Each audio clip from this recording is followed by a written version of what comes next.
So we're into the last 16 of the Europa League, and, well, we're taking on another Italian team. Thank you, Europa League draw. Very much appreciated.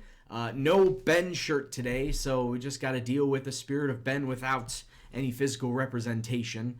But I take a look at Inter Milan, and I liken it to us having played Atletico Madrid earlier in the season and coming away with a win there. If we could beat them, we could quite possibly beat Inter Milan. I mean, it's not out of the question. It's just going to take a little bit of time and a little bit of effort. I don't know if the team can do that, but we can certainly try. So let's get into it.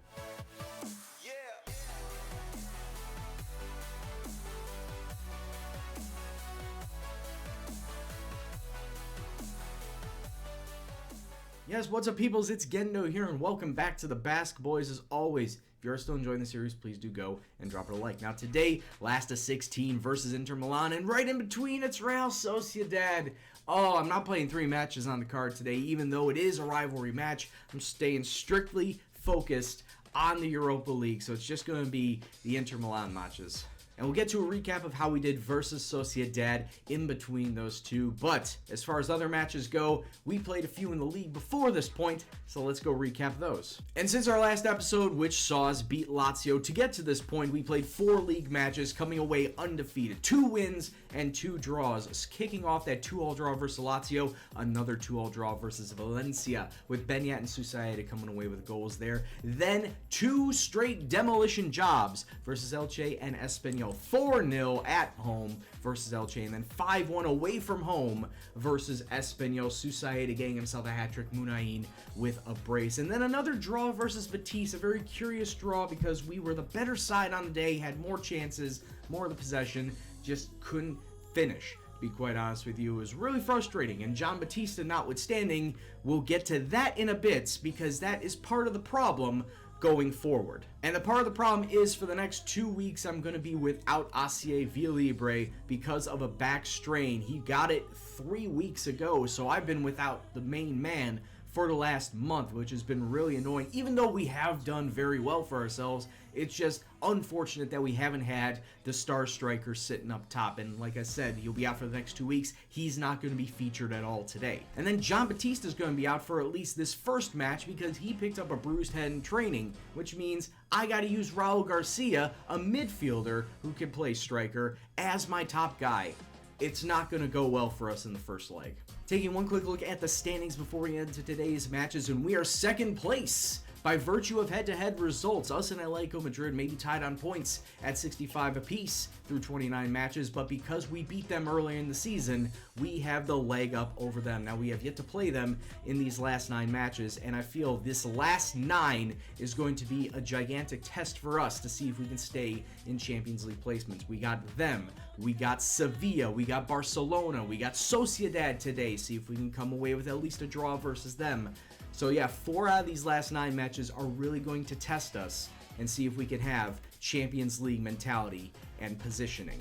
Now, since the Lazio match, I've been fiddling around with this formation where, yes, it's a 4-2-3-1, but I dropped the 2 center mids back to defensive mids to be a bit more defensive-minded, especially going against Inter Milan, who I know can score at will. And it does help that most of my center mids do have some familiarity at the defensive mid role, so it's not like I'm playing anybody out of position. That being the case, here's what the lineup's going to be like. Ruffier in net, Leque, Laporte, San Jose, Balenciaga along the back line. The 2 defensive mids will be Iturraspe and John Gaztinyaga, who finally got off of his injury and finally started a match and did fairly well. He played in that Elche match, one of the demolitions jobs that we had, and he did fine there. Hopefully against Inter Milan, he can kick it up a notch. We'll see. The 3 attacking mids will be Munain, Unai Lopez, and Pablo Herveas, who's finally coming off of his injury. And sitting up top, Raul Garcia. I mean, I got no other option, so we're just going to have to deal with it. I mean, I could put John Batista on the bench, but it's not worth the risk.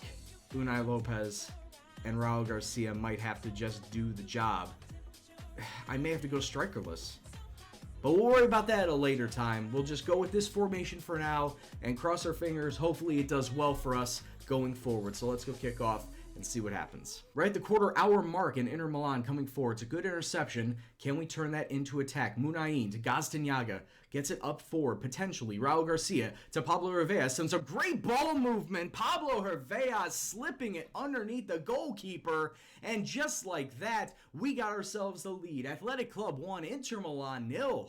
Even took me by surprise because Inter Milan have been dominating their possession within our own half. So hitting them on the counter like this, taking everybody by surprise, but I'll take it nonetheless. We got ourselves a lead. Corner kick for Inter, getting it inside, and what a great kick that was. Biglia gets into Gabriel Barbosa, and he levels the match up and gives themselves an all-important away goal. Let's take a look at this. Biglia into the box, near post. There were two defenders in front of that ball. How did none of them stop it?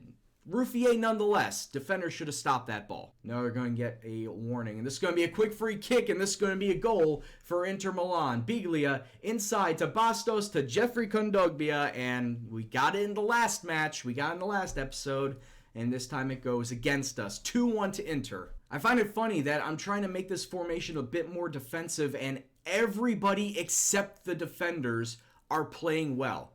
My midfielders, my attacking mids, and my forward in Raul Garcia are playing extremely well. My defenders playing like absolute garbage, so I have no idea what's going on. 38 minutes on, though. Herveas out to Leque. He does have a couple red shirts in the box to cross it into. Raul Garcia has tied this match up. There's a great cross in to the attacking mid turned striker today. It's his 6th goal of the season, and it's a 2-all game.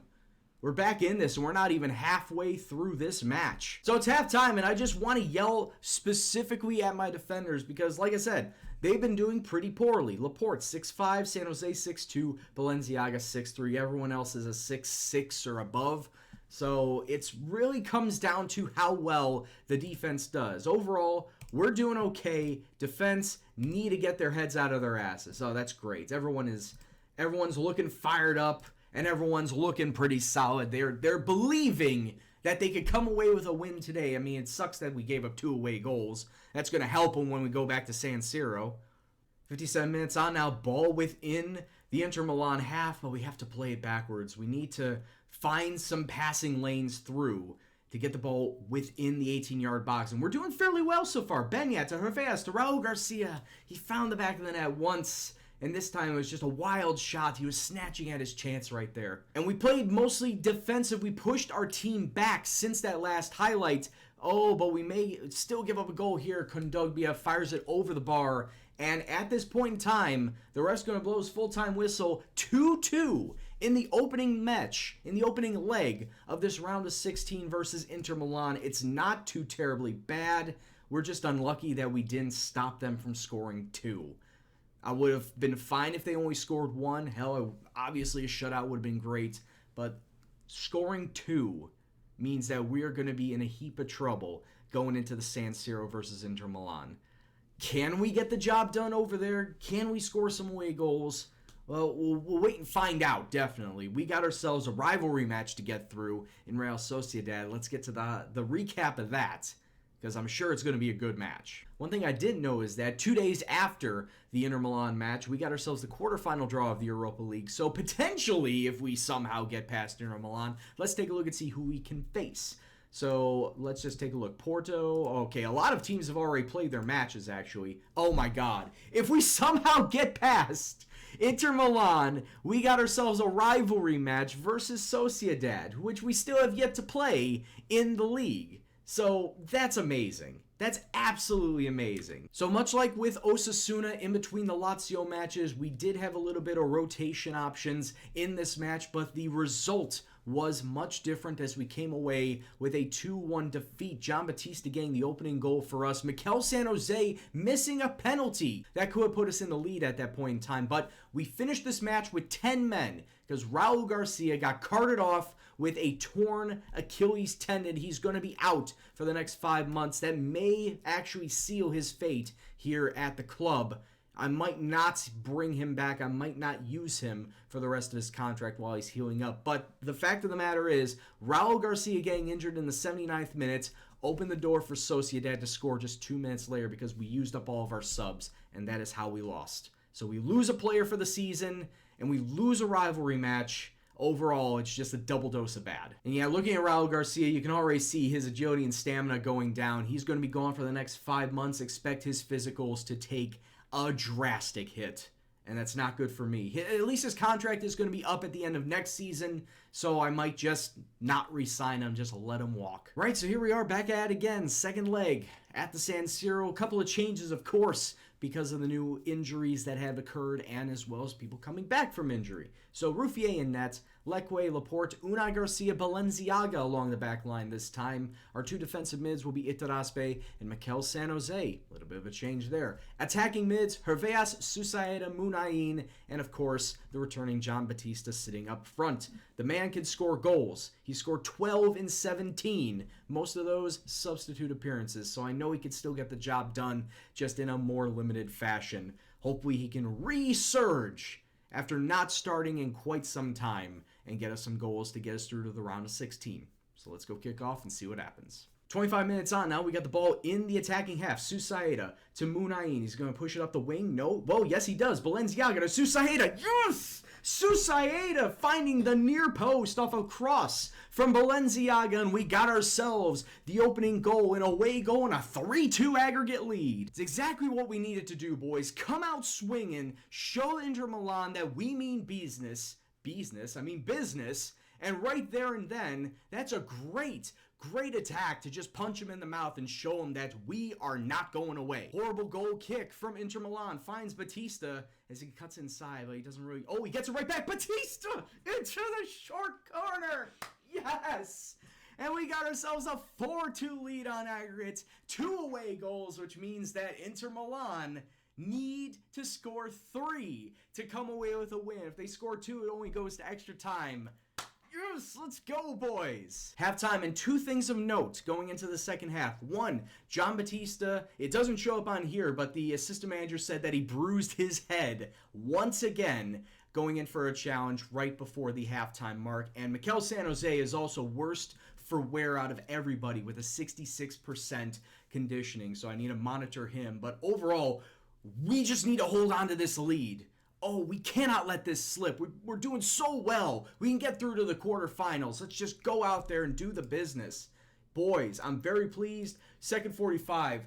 Let's hope. Let's just hope. I say that, and Inter Milan are coming out in a 4-3-3. So, yeah, we showed them that we mean business. They're showing that they mean business too now with this. 2-on-1 fast break. Batista, he's coming up the wing as we start to have numbers coming forward. Munain, oh! Within the first minute of the second half, we could have had a third goal and promptly could have put this match on ice. Free kick, edge of the box, Susaeta, it's in, it's gotta be over. Susaeta, the ball deflecting off the wall, just gets past the goalkeeper who is diving the wrong way. And this has gotta be the nail in the coffin. It's 3-0 to Athletic on the day, 5-2 on aggregate. It's gotta be over. Okay, Brian, calm it down. You're doing well.